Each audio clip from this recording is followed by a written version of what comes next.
How was your week? What is up, guys? Wrestling Premiere is here. You might be able to make a case for No Mercy 2001 and 2008, possibly due to the main events. And there's a reasonable claim with those two because the main events were something else. For me, it's this one, due to the classics. The main events and the tag championship matches rank very high in the respective departments. I mean, that cell match has to be top 3 in terms of violence, right? That match was truly the definition of what hell in a cell is. There was pure blood, anarchy, chaos within the cell. That tag match is the definition of what a perfect match is. I mean, many believe it's WWE's very best tag match ever, and I can't really disagree. The amount of excitement that match brought me while watching it, I would watch it again. Now, personally, I did watch this event before, like 5 years ago, so the action is going to be fresh in my mind. I did, however, watch the cell match about a year earlier, so there's that. With that said, No Mercy 2002 was held in the Alltel Arena in North Little Rock, Arkansas, on October 20th, 2002. 10,000 were in attendance to witness the culmination of the Katie Vick story. The event received 300,000 buys, and the theme song was No Mercy by Jim Johnston. Right now, let's get into it. The first match was for the World Tag Team Championships. Chris Jericho and Christian defended the gold against Goldust and Booker T. Now, at this point, Y2J was somewhat demoted to the mid-card scene. Christian was where he was previously, Goldust 2, and Booker, it seemed like he was a rising star in WWE. It seemed like he was gonna win that world title eventually. That's what it felt like. In the beginning, the good guys were mostly in control. Goldust was single-handedly embarrassing the tag team champions, and it took a couple of seconds before Christian utilized some dirty tactics. The heels from there on were finally in control. They isolated Goldust in order to prevent a hot Booker T from entering the match, and after a few minutes, Goldust finally got the tag, and in came Booker with a hell of a lot of momentum. The crowd was behind his every move, and Jericho once again required external help. Goldust tagged himself in and connected with Shattered Dreams, and Christian, he was basically in hell. The action was all over the place. Booker got to do the spin of Rooney, and this is where Christian made the distraction to give way to Jericho, who broke the turnbuckle. This whole situation would go in Christian and Chris's way, though. Booker fought in the crowd, and Jericho used the tag title as a weapon before improvising and hitting a moonsault off the top rope to win the match. Personally, I like this match. The babyfaces were very over, no exaggeration. The heels were despised by the crowd whenever they tried cheating. The match flew by quickly, and that's what makes it good. It didn't overstay its welcome. The crowd were hot throughout the entire thing, and it wasn't awesome or anything like that, but it was cool to see the fans cheering for Booker and Goldust during this match. But yeah, decent match, but I liked it personally. Backstage, Funaki asked Al Wilson about his relationship with Dawn Marie, and he showed some footage leading up to No Mercy, you know, Dawn Marie and Al in the shower or something like that. And so he answered in the most familiar way possible. I did not have sexual relations with that woman. Okay, the next match was between Tori Wilson and Dawn Marie. And I already said this in a previous video, but I will definitely dive into the story. But the match itself, well, here we go. The action initially was very back and forth, and it wasn't like there was an outright aggressor until Dawn began working on Tori's back. She delivered kicks, a headbutt down south, which Taz questioned. Are you sure that would hurt? That might not even hurt Tori. You have no idea whether or not that would have hurt. But at a moment's notice, however, Tori bounced back. The crowd was cheering. The ref was in a very awkward situation that he may or may not have wanted to be a part of. There was a hiccup, but at this moment, it was all Tori, and she ended up winning the match. It doesn't really matter. It wasn't like, oh, this sucks, what am I watching? No, it might go down to the worst match on the card, but it wasn't really boring. The action was kind of awkward, but I wasn't bored, to be honest. Backstage, the coach interviewed Rob Van Dam. RVD shared the differences he and Ric Flair have. You know, Rick rides on jets, private jets, while he rides on coach. No pun. He did a parody of Flair's catchphrases. Risk-taking, yinning and yanging, Van Daminating. The next match was between Ric Flair and Rob Van Dam. Now, the story of this one is simple. Flair turned on RVD during the Triple H title match, Unforgiven, and yeah, that's it. He became Hunter's manager from here on. They eventually formed Evolution, you know. Yeah, at this moment, RVD had an issue with Flair, and this was how it was going to be resolved. Initially, Van Dam was all over Flair with his very unorthodox offense. As expected, Flair had to rely on cheap shots such as a low blow, chop block, and he was setting up for that figure 4. Then he was basically a red flag. Van Dam couldn't hide that injury, and he couldn't get back into it. The fast pace turned into a slow affair befitting the Nature Boy. Flair got the hold locked in, and once Rob broke away, he was eager to quicken the pace, but he had to wait a little because Flair was on fire. Once the little trope, you know, Flair on the top rope occurred, RVD was finally in the driver's seat. He hit Rolling Thunder and the 5-star frog splash to win the match. This was weird, to be honest. Flair dominating in a 2000s match feels a bit weird to me. Maybe he used to. I mostly watched Flair's matches from like 2005 onwards when he was a babyface, so it just felt weird to me. I do feel that had they taken a different approach with this one, I think it would have been better. RVD did sell the leg, but the whole thing felt uninspiring. It wasn't bad, but something felt missing to me in my mind. That's what I felt. If it was good to you, whatever, it's your opinion. But I just felt something was missing, that's all. Backstage, the Big Show was threatening Eric Bischoff to do something with him. At this point, Big Show was heavily underutilized in kayfabe on Raw. He wasn't featured on any pay-per-view, and he was frustrated. He grew impatient with this, and he threatened Bischoff, do something about it, or else I'm going to chokeslam you, or whatever. Something like that. I think we all know how that story turned out, and who knows, maybe I might cover Survivor Series next month, hopefully. The next match is for the WWE Cruiserweight Championship. Tajiri challenged Jamie Noble for the gold.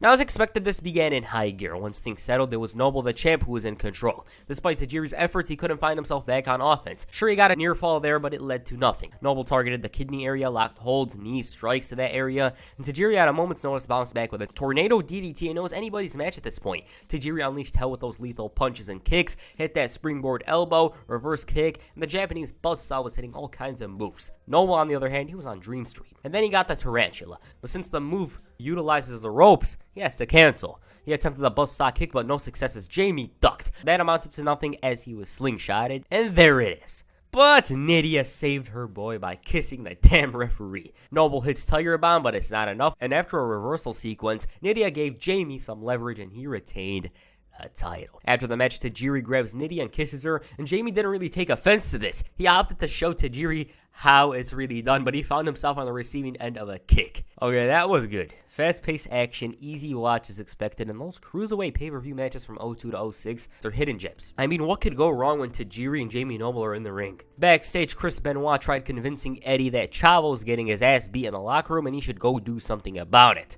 Unlike every gullible star, Eddie was lenient. He realized that this could be a setup and didn't do anything about it. He believed the guy in the room wasn't even Chavo, but ended up being him. He tried doing something about him, and many officials prevented a brawl from escalating.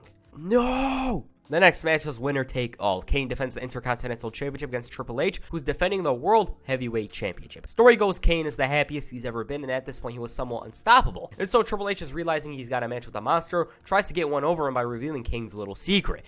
He killed a girl by the name of Katie Vick. Now apparently Kane used to party back in 92, and one night he got into a car accident that killed his girlfriend. Then Hunter goes and does something weird to the corpse, all while an actual funeral is going on next door. Literally, it's in the next room, and this happened legit. It was a dumb storyline that many don't even want to talk about because of how ridiculous it was. It was one of the worst things to come from 2002, that's one thing for sure. Anyways, the match itself was back and forth initially. Hunter at one point got the spine buster and he was in the driver's seat. Kane had fight in him, but it wasn't materialized yet. Triple H tried to choke out the IC champion with a sleeper, but he failed, and this gave way to Kane. He got the top rope clothesline, and out came Father Flair. His distraction worked in Triple H's favor as he blasted Kane with the title, but he kicked out. The Hurricane, Kane's tag team partner, made the save only to find himself on the receiving end of a pedigree. In the ring, Kane sat up and he delivered a flurry of punches, a power slam, and Flair was raging. When Triple H was on offense, he accomplished nothing but avoid a boot that knocked out the ref. Things got worse for him when he got chokeslammed through the announce table. Flair tried attacking but failed miserably. Kane tried going for the cover, but Nature Boy brought in a sledgehammer that was taken away. Hunter was begging for mercy but found a way to escape with a low blow. He almost found himself in disaster land once again when Kane hit the chokeslam. He went for the cover once again, and the ref ran in there and made the count, but Flair once again pulled him out and nailed him with a mean-looking right. He tried taking matters into his own hands, but he was unsuccessful. His sacrifice, though, brought Triple H the W when he got to hit that pedigree and retain his title. So now Triple H was the world champion and the final Intercontinental champion. By the way, the IC title for some reason was deactivated after this match. It was gone. I don't know why. In kayfabe, it was because Eric Bischoff wanted one top title. This match wasn't bad. Although I feel without Flair, it would have been good because in my mind, the most interesting parts 9 times out of 10 featured Ric Flair. It would have been cool to see Kane win and put an end to the whole story, but it wasn't to be. And Hunter would hold the title on and off for about a month, for another 11 months. For this one, decent, although the story was absolutely horrendous. Backstage, Tracy, the Undertaker's ex, admitted she lied about everything, and it was revealed to be a ploy as Stephanie set her up to basically say everything. She was like, talk to me, I understand relationships, yada yada. Taker was standing next to the door, called her a bitch. And that's the end of the Tracy arc. She wasn't to be seen following No Mercy. The next match was for the WWE Tag Team Championships. Edge and Rey Mysterio team up to face Chris Benoit and Kurt Angle for the new WWE Tag Team Championships. Both teams went through a bunch in a tournament to get to No Mercy. Angle and Chris were quite reluctant to team together, but were forced to, as Stephanie threatened to suspend them without pay if there was any physical altercation between both parties. Okay, it's time. I already know how good this was. I just haven't watched it in years. That's all. Anyways, in the early going, Angle tried playing with Ray. He threw him around like a pillow, and seeing as he couldn't utilize strength to best Angle, he found other ways to gain the advantage. Edge got tagged in, and it was much more fair. Arm drags, drop kicks. Benoit was brought in, and there was a little sequence there. It was still in very early stages, the feeling out process, and it seemed like Edge was targeting the ribcage of the Rabid Wolverines. With help from Angle, Chris Benoit was finally on offense. Angle got speared, and the teamwork between Chris and Kurt shined from here on. Despite their differences, they were working as a cohesive unit. Angle was more on the aggressive side, and the duo were in total control. Ray was eager to enter, and Benoit was focused on isolating Edge. Benoit got a hat-trick of Germans and wasted a bit of time. This came back to bite him as Edge successfully hit the superplex. The fans were chomping at the bit to see Ray, and once he entered, he had an insane amount of energy. But Benoit, at an instant, locked him in the crossface. Edge though made the save, and Ray went for the 619, but Benoit caught him, and he was drop-kicked by Edge. Ray then went up top, only for Angle to catch him and connect with a belly-to-belly overthrow. And at this moment, this is where Kurt Angle began working on the lower back area, kicks, blows, suplexes, all to that lower back. Despite being locked in a hold, Mysterio reversed, and it was only a hiccup though, as Angle and Benoit reclaimed control. The Little Rock crowd was rallying for Ray, who found a little opening to crawl up to Edge. And he was in form. He didn't miss a beat. He didn't make a mistake. Ray went for the Bronco Buster. There was this ridiculous moment. Benoit made a crucial mistake. It was wild. It was fast-paced, and man, it was awesome, simply put. Edge was launching Ray from all kinds of places. Benoit was locking Edge in the crossface only to find himself on the receiving end of a 619. Angle performed the angle slam on Mysterio. There was near falls, spears, moonsaults, ankle locks. Such an intense, dramatic, fun, entertaining, legendary match. No exaggeration. It was that damn good. Unfortunately for Edge, he found himself in the ankle lock. Despite countering the hold, he was back to square one and he tapped out. Whoa! I honestly think the roof would have exploded had Ray and Edge won, but still, props to both teams and giving the fans a pure classic. It might be an understatement to even call it that, as it was basically the pinnacle of tag team wrestling in WWE at the time. Angle and Kurt had to set their differences aside in order to work as the team. Ray and Edge, though, they were in complete harmony. They knew what their strengths were and worked on that, Edge would launch Ray from I don't know where.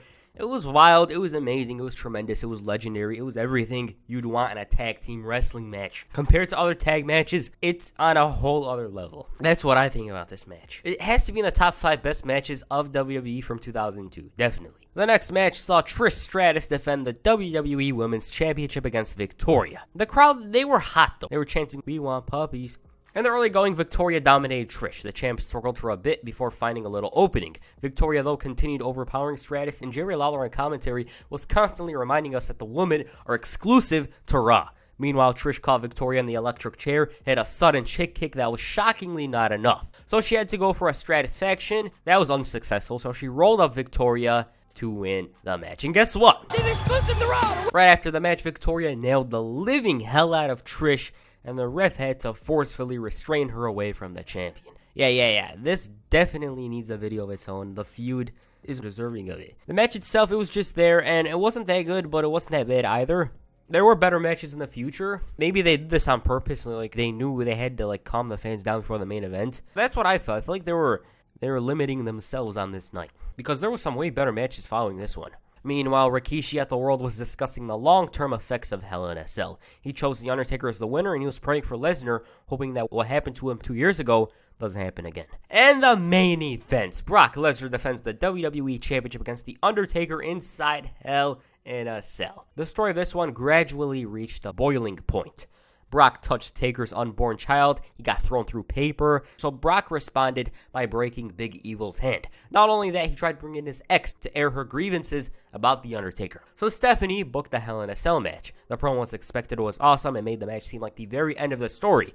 I mean, this feud definitely necessitated a Hell in a Cell match, because if it was any normal match, the whole issue would have been resolved. It was a one and done thing. After Hell in a Cell, this thing was over. The Undertaker's cast was inadvertently an advantage. Paul tried doing something about it, but since it was protection for Big Evil, Stephanie refused to tell The Undertaker to take it off. in the beginning, Taker welcomed Lesnar to hell. The cast definitely gave The Undertaker a slight edge. And also, another thing to mention is that he demanded a Dr. Numb's hand with a pain shot a couple of minutes earlier. Lesnar did try working on the hand, but the weapon proved to be vital to The Undertaker's offense initially. Paul Heyman was screaming his lungs out, and Brock was bleeding. Taker made Brock look like Ric Flair for a moment. He bounced him around the cell, used the cell like a cheese grater. There was a leg drop, and Lesnar, the champion, struggled to even find an out of offense. He had a knee, and Paul grew frustrated with the action and tried doing something about it, but he only found himself busted open. This was where Brock bounced back. He used Heyman's belts to get some free shots in. The cast was utterly destroyed, and Brock tried ripping out the cast,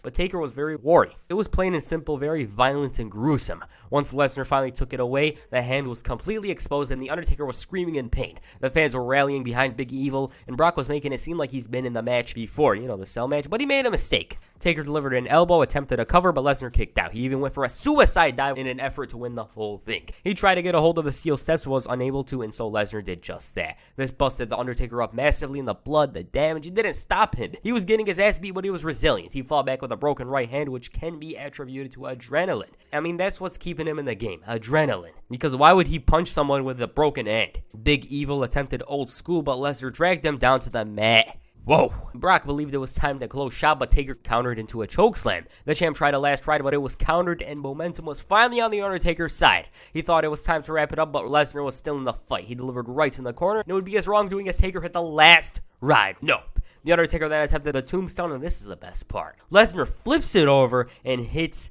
an F5. 1, 2, 3. Damn.